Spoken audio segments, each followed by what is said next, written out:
I met Jason at a charity banquet downtown. One of those stuffy hotel ballroom affairs where everyone pretends to care about literacy while nursing overpriced wine. I was there for work, schmoozing potential clients. When I spotted him across the room, he wasn't like the other guys there. No flashy watch. No loud laugh designed to draw attention. Just this quiet, steady presence in a well-fitted navy suit, listening more than talking.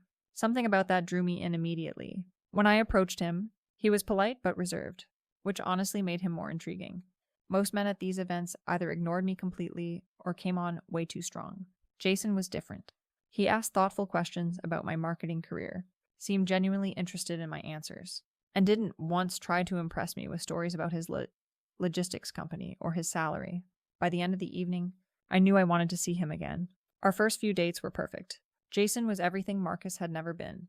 Reliable, considerate, financially stable. He picked me up on time, chose nice restaurants, and actually listened when I talked. But I'll admit, I made a mistake early on. I couldn't stop talking about Marcus, not because I missed him, but because the contrast was so stark. Every time Jason did something thoughtful, I'd find myself saying things like, Marcus never understood my career ambitions like you do, or you're so different from Marcus. He was so controlling. I wasn't trying to be hurtful. I was just processing my past with someone who actually cared enough to listen. But after about 3 weeks of this, Jason sat me down in his living room and said, Kendra, I care about you, but I need you to stop bringing up Marcus on every date. I want to know about you, not about him. He was right, of course. I felt terrible about it. You're absolutely right. I'm sorry. I told him. I don't want him. You make me feel so safe, so grounded. And I meant it. Jason was setting boundaries like a real man should, not letting me walk all over him the way Marcus had. It was actually attractive, this quiet confidence of his. After that conversation, I made a real effort to focus on us instead of my past. And honestly, it wasn't hard. Jason was incredible. He remembered little details about my work presentations, brought me coffee when I had early meetings, and never once made me feel like my career was less important than his. I found myself constantly telling him, I'm so glad I met a man with good sense, because after years of Marcus's emotional chaos and unpredictability, Jason's consistency felt like coming home. His family loved me immediately. His mother, Carol, would always hug me when we visited and ask about my projects at work. His sister, Amy, and I bonded over our shared love of true crime podcasts. I fit into his world seamlessly, and for the first time in years, I felt like I was building something real and lasting. When Jason proposed after 11 months of dating, I cried happy tears. The proposal itself was so perfectly him. Intimate dinner at our favorite restaurant. No big public display, just a heartfelt speech about wanting to build a life together.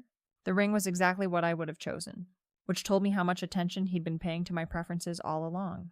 We had a small wedding, which was Jason's preference, and I was fine with that. I didn't need a big production. I had found my person, my stability, my future, standing at the altar looking at Jason's kind, steady face. I felt like I had finally won at life. I had found the man who would never let me down, never disappoint me, never make me question my worth. The first few months of marriage were blissful. We settled into domestic routines that felt comfortable and secure. Jason would make coffee in the morning while I got ready for work. We'd text throughout the day about dinner plans or weekend projects. Evenings were spent cooking together, watching shows, or just talking about our days. It was everything I had wanted. Peaceful, stable, predictable. But after about 3 months, I started feeling restless. The routine that had initially felt so comforting began to feel a little boring. Jason was wonderfully consistent, but that consistency started feeling predictable in a way that made me crave something more exciting. I found myself scrolling through social media more often, checking up on old friends, seeing what kind of adventures other people were having. That's when Trevor reached out. We'd been friends in college, part of the same social circle, and we'd always had this intellectual connection. His message was innocent enough, just catching up, asking how married life was treating me, reminiscing about our college days. Remember our late-night philosophy discussions? He wrote, You always were too good for small-town thinking. I was flattered. Trevor had always been the smartest guy in our group, the one who challenged everyone's ideas and pushed us to think bigger. When he said I seemed too intelligent to be settling into suburban married life, it felt validating in a way I hadn't realized I needed. We started texting regularly, just as friends catching up, but I found myself looking forward to his messages more than I should have. Trevor understood my career ambitions in a way that Jason, sweet as he was, never quite could. When I complained about office politics or frustrating clients, Trevor would engage with the intellectual challenge of it, offering insights and strategies that actually helped. Jason was supportive, but his advice was always practical. Just do your best or don't let it stress you out. Trevor's response was more like, here's how you can leverage that situation to demonstrate your strategic thinking to upper management. I started meeting Trevor for coffee occasionally when he was in town for work. Just friendly catch-ups, nothing inappropriate. But I'll admit, I felt more intellectually stimulated during those conversations than I had in months. Trevor made me feel smart and ambitious and capable of bigger things. He'd say things like, Jason seems like a nice guy, but does he really understand your potential? And I'd find myself wondering the same thing. I wasn't doing anything wrong. Technically, we were just friends having coffee and conversation. But I started being more secretive about my phone around Jason. Not because I was hiding anything terrible, but because I knew he wouldn't understand the friendship. He'd probably get jealous or possessive. And I didn't want to deal with managing his insecurities on top of everything else. Jason started noticing changes in my behavior around our 6-month anniversary. Everything okay? He'd ask when he caught me smiling at my phone. You seem distracted lately? His questions felt intrusive rather than caring. I'd respond defensively, telling him I was fine, just busy with work projects. But the truth was, Trevor's attention was intoxicating. For the first time in months, I felt interesting and dynamic instead of just settled. The whole situation came to a head when Jason found messages between Trevor and me on my phone. I had left it on the counter while I showered, and apparently a text came through that made him suspicious enough to look. What he found was months of increasingly intimate conversations, not sexual, but emotionally intimate in a way that probably crossed lines I hadn't fully acknowledged. When I came out of the bathroom, Jason was sitting on our bed with my phone in his hands, looking devastated. This crosses the line. Kendra, he said quietly. This is emotional cheating. My first instinct was anger. You went through my phone? I demanded. That's a complete violation of my privacy. But even as I said it, I knew how it looked. The messages with Trevor had evolved from friendly catching up to something that resembled the early stages of falling for someone. There were inside jokes, compliments about my intelligence and ambition, conversations that went late into the night about everything except my marriage. It didn't mean anything, I insisted. He's just a friend who understands my career. But Jason wasn't buying it. And honestly, I wasn't sure I believed it myself anymore. Trevor had become an escape from the routine of my marriage, a source of excitement and validation that I had been craving without fully admitting it. Eventually, I realized I had to choose. Jason was my husband, my stability, my future. Trevor was a fantasy, a connection to a version of myself that probably wasn't realistic anymore. You're right. I told Jason, I'm sorry. I'll block him. And I did. Right there in front of Jason, deleting Trevor's contact information and blocking him on all social media. Jason suggested marriage counseling, and I agreed immediately. I wanted to fix this, to get back to the solid foundation we'd built together. In our sessions, I said all the right things about boundaries and commitment and prioritizing our marriage. The counselor seemed pleased with my willingness to take responsibility and make changes. But if I'm being completely honest, part of me was just being more careful about what I needed emotionally. The counseling helped Jason trust me again, and I was genuinely committed to making our marriage work. I just wished he understood that I needed intellectual stimulation and validation that he wasn't naturally equipped to provide. About 2 months after the Trevor situation, Marcus contacted me. It started innocuously enough. He was reaching out about some paperwork related to property we had owned together years ago. But the conversation quickly shifted to more personal territory. I've been thinking about us, he said during one of our phone calls, about what went wrong. This felt completely different from the Trevor situation. Marcus wasn't just some college friend providing intellectual validation. This was my first real love. The person I had thought I would spend my life with before everything fell apart.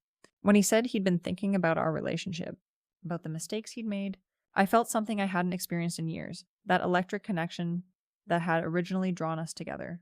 I realize now what I lost when I let you go, Marcus told me during one of our coffee meetings. We had started meeting occasionally, ostensibly to discuss our shared past and get closure. But the conversations quickly became about possibility rather than history. Marcus seemed like a different person than the one I had divorced, more mature, more aware of what he wanted, more appreciative of what we had shared. I knew I was playing with fire, but this felt like fate intervening in my life. Here I was, settled into a safe but predictable marriage, when my actual soulmate reappeared wanting to explore whether we could make things work.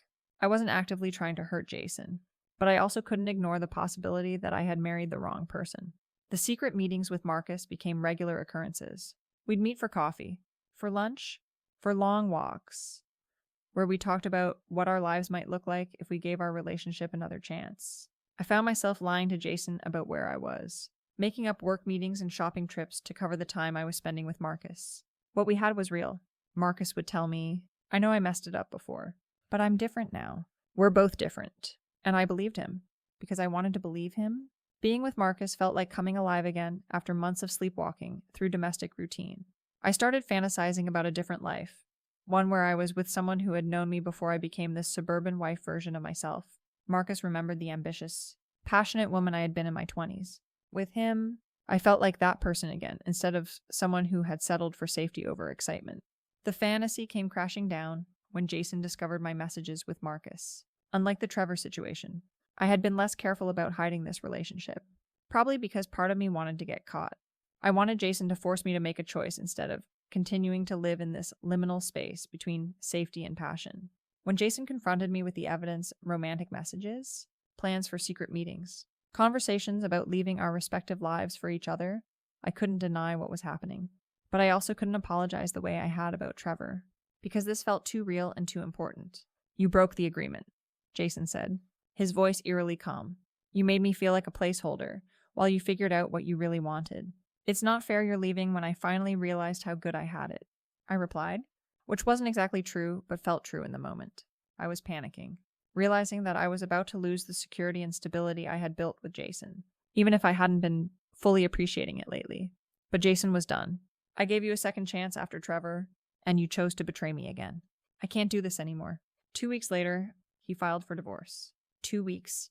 He gave me 2 weeks to process the end of my marriage before making it legal and official. I tried everything I could think of to buy time. I filed mental health claims, saying I needed counseling before making major life decisions. I begged him to try marriage counseling again. I promised to cut off all contact with Marcus permanently. Nothing worked. Jason had made up his mind. And apparently when he decided something that was final, the man I had married for his steady reliability was using that same steadiness to methodically end our relationship. I couldn't accept it. This wasn't how the story was supposed to end. Jason and I were supposed to work through this rough patch and come out stronger. He was supposed to fight for our marriage, not give up the moment things got complicated. I started showing up at his workplace, hoping to catch him during lunch breaks or after work. I just wanted to talk, to explain that what happened with Marcus was a mistake, a moment of confusion that didn't reflect how I really felt about our marriage. But Jason would barely look at me, and eventually his coworker Rob pulled me aside and told me I was making everyone uncomfortable. He doesn't want to see you, Kendra, Rob said. You need to respect that and let him move on.